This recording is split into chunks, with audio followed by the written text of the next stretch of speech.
The first transmission came on a Tuesday, a day that should have been ordinary, unremarkable.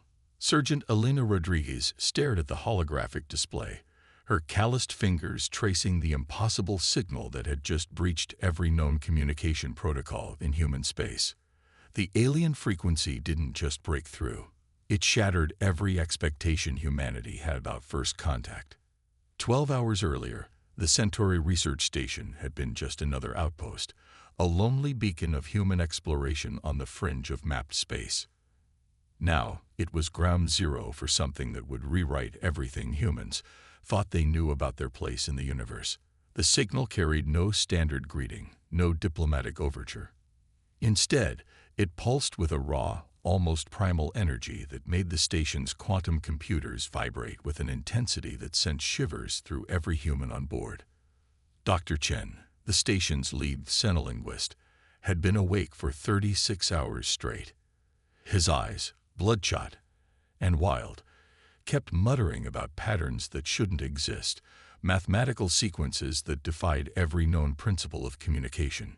"It's not just a message," he'd whispered to Elena earlier, his voice cracking. "It's a challenge."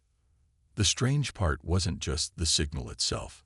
It was how it arrived, puncturing through layers of quantum encryption like they were tissue paper, leaving no trace of its origin point. Military-grade sensors that could detect a micrometeorite sneeze suddenly went blind, then came back online with fragments of data that made absolutely no sense. Elena knew something fundamental had changed. Her military training had prepared her for countless scenarios: terrorist infiltrations, deep space conflicts, even theoretical alien encounters. But this was different. The signal carried an undertone of something ancient, something that seemed to pulse with an intelligence far beyond their comprehension. It wasn't just communication. It felt like a predator testing the boundaries of its prey. As the station's emergency protocols began to activate, casting everything in a deep crimson emergency light, Elena realized they were no longer just observers. They had become participants in a game whose rules they didn't understand, and whose stakes were far higher than anyone could imagine. Something was coming, and humanity had just been noticed. The next 48 hours were a blur of controlled chaos. Military shuttles began streaming into the Centauri research station, each arrival adding another layer of tension to an already combustible atmosphere. Elena found herself shuttled between briefing rooms, her tactical uniform pressed and crisp, her mind racing faster than the information being fed to her.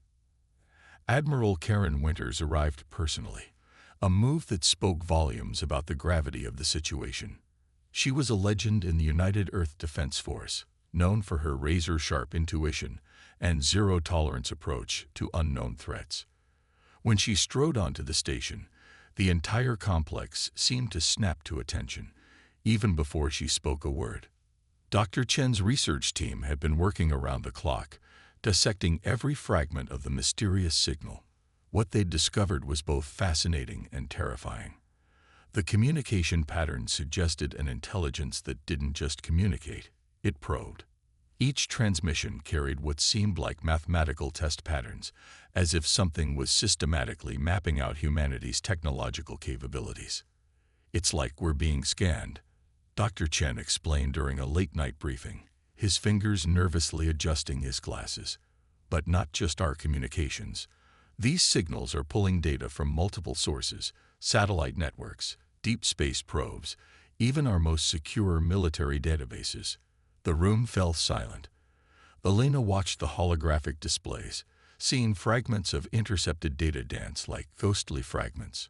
Something was definitely watching, and it was getting closer. Military protocol dictated preparation, not panic.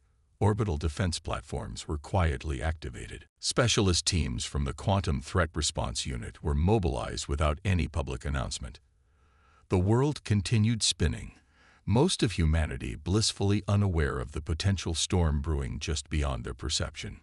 What troubled Elena most was the calculated nature of the intrusion. This wasn't a random encounter or an accidental transmission. Every piece of data suggested deliberate, methodical exploration. Whatever was out there knew exactly what it was doing. Admiral Winters pulled Elena aside during a moment of relative quiet. "We've dealt with threats before," she said, her voice low and controlled. "But this is different. Our entire technological infrastructure feels like it's being mapped, piece by piece." The station's quantum computers continued processing, algorithms churning through terabytes of data every second. Each new fragment added another layer to a puzzle that was becoming increasingly complex. The signal was changing, evolving, almost as if it was learning from their attempts to understand it. As night fell across the research station, Elena found herself staring out into the vast blackness of space. Something was out there. Something was watching. And humanity was about to be tested in ways they could never have imagined. 72 hours after the initial signal, everything changed. The quantum computers went silent simultaneously. Not a crash, not a breakdown, but a coordinated shutdown that sent electric shocks of fear through the entire research station. Elena watched in horror as system after system began to fail, creating a domino effect of technological paralysis. "We're being isolated," Dr. Chen muttered, his fingers flying across a manual backup terminal. "They're cutting us off, piece by piece." The station's backup generators kicked in, bathing everything in a harsh red emergency lighting. Outside the reinforced windows, space seemed to shimmer, not with stars, but with something else. Something that defied the normal laws of electromagnetic radiation. The visual distortions looked almost like breath on a cold mirror, spreading and contracting with an almost organic rhythm. Admiral Winters called an emergency containment protocol. Blast doors sealed with a thunderous metallic groan. Communication links to Earth were reduced to a single quantum-entangled backup channel, a lifeline thinner than a human hair, but potentially humanity's only connection to the outside world. Elena's tactical training kicked in. She began coordinating defensive positions, her voice calm and measured despite the growing sense of otherworldly dread. The military personnel moved with practiced precision, setting up makeshift defense points, checking weapons that seemed woefully inadequate against a threat they couldn't even comprehend. "This isn't an invasion," Dr. Chen said suddenly, his voice cutting through the controlled chaos. "It's a test." His words hung in the air, pregnant with unspoken implications. The signal wasn't trying to destroy them. It was trying to understand them, to measure them, to see exactly what humanity was capable of when pushed to its absolute limits. The station's outer sensors began picking up impossible readings. Spatial anomalies that shouldn't exist according to any known physical law began appearing and disappearing. It was like watching reality itself being stretched and compressed, with the research station at the very epicenter of this impossible phenomenon.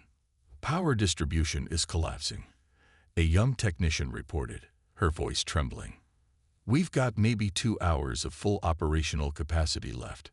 Elena locked eyes with Admiral Winters. No words were needed. They both understood what was coming. Humanity was about to face its most critical moment, a test that would determine whether they were merely another species to be cataloged or something far more significant. The quantum-entangled communication channel began to pulse with a rhythm that was almost, but not quite, like a heartbeat. Something was coming. Something was watching. And humanity had nowhere left to run. In the last moments of relative calm, Elena checked her standard-issue tactical gear. Her fingers traced the edge of a communication device that now seemed as primitive as a stone tool. Whatever was about to happen would redefine everything they thought they knew about existence, about humanity's place in the universe. The station held its breath.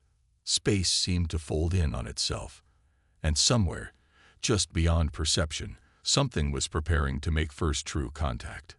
The first indication that something was fundamentally wrong came from an unexpected source. A junior communications specialist named Rodriguez, no relation to Elena, noticed an anomaly in the quantum-entangled communication channel. What had been a rhythmic pulse now carried something else. Fragments. Memories. Impossible snapshots of information that shouldn't exist.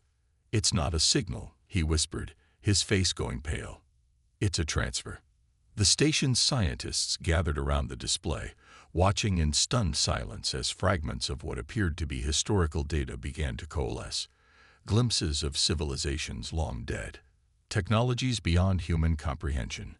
But mixed within these alien memories were something more disturbing. Fragments of human history that never existed. Dr. Chen's hands began to shake. "These aren't just memories," he muttered. "They're potential timelines, alternate histories." The spatial anomalies outside the station began to intensify. Reality itself seemed to ripple, like water disturbed by an unseen hand. Elena watched as holographic displays showed impossible geographical configurations, continents in wrong positions, cities that had never been built, human settlements on worlds that shouldn't exist. Admiral Winters understood first. "They're not just observing us," she said, her voice cutting through the mounting tension. "They're reconstructing us." The quantum computers began to regenerate, but not in any way the team expected. Each system came online with fractured memories, alternate histories bleeding into their databases. Human history rewrote itself in real time. Subtle changes at first, then more dramatic shifts. A technician gasped as her personal history changed before her eyes. Her military record shifted, her family photographs transformed. An entire lifetime rewritten in milliseconds. "We're being edited," Dr. Chen realized. "Not destroyed. Reconfigured." The station's defensive systems, which had been preparing for an external threat, now turned inward. Targeting systems began to track the internal quantum fluctuations, treating the very fabric of reality as a potential enemy. Elena felt something fundamental changing. Her own memories began to blur. Fragments of lives she hadn't lived, missions she hadn't completed, alternate versions of herself flickering at the edges of perception. The boundary between reality and possibility became paper-thin. The quantum-entangled communication channel pulsed with increasing intensity. Whatever was happening was accelerating. The mysterious entity wasn't just watching or testing humanity. It was rewriting the very concept of human existence. "We're not just a species being studied," Admiral Winters said, her voice a mixture of terror and grudging respect. "We're a variable in some cosmic equation." Outside the station, space itself began to fold. Not in the smooth, predictable curves of Einstein's theories, but in jagged, impossible geometries that defied comprehension. The boundary between observation and manipulation dissolved completely. Humanity's greatest strength had always been adaptability. Now that trait was being tested in ways no one could have imagined. The station hung suspended, not just in space, but in a moment of infinite potential. Something was coming. Something was changing. And humanity was about to discover that their understanding of reality was nothing more than a carefully maintained illusion. The moment of resolution came without warning. The quantum fluctuations stopped, not gradually, but with an abruptness that felt like holding your breath and suddenly gasping for air. Elena found herself standing exactly where she had been, yet everything felt fundamentally different. Dr. Chen was the first to speak. "We're intact," he said, his voice a mixture of disbelief and wonder.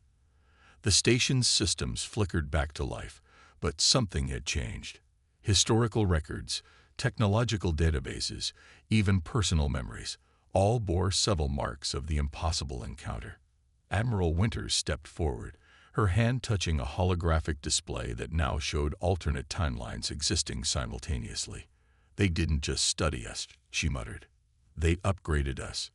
Humanity's technological infrastructure had been fundamentally transformed. Quantum computing systems that were barely theoretical moments ago now hummed with capabilities beyond anything previously imagined. The mysterious entities had done more than observe. They had catalyzed an evolutionary leap. Elena noticed it first in the tactical systems. Predictive algorithms that once required massive computational power now ran with an intuitive precision that bordered on precognition.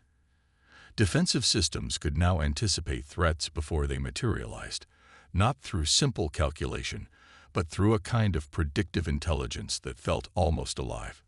"It's a gift," Dr. Chen said, analyzing the transformed data, or a challenge. The communication logs revealed fragments of the encounter, not a traditional first contact, but something far more complex.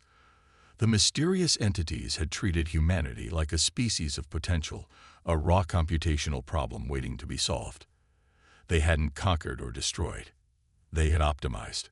Across the station, personnel began to realize the extent of the transformation. Military systems, research databases, even personal communication networks had been subtly rewired. Not replaced, but enhanced. It was as if humanity had been given a technological immune system, a defense against threats they hadn't even conceived of yet.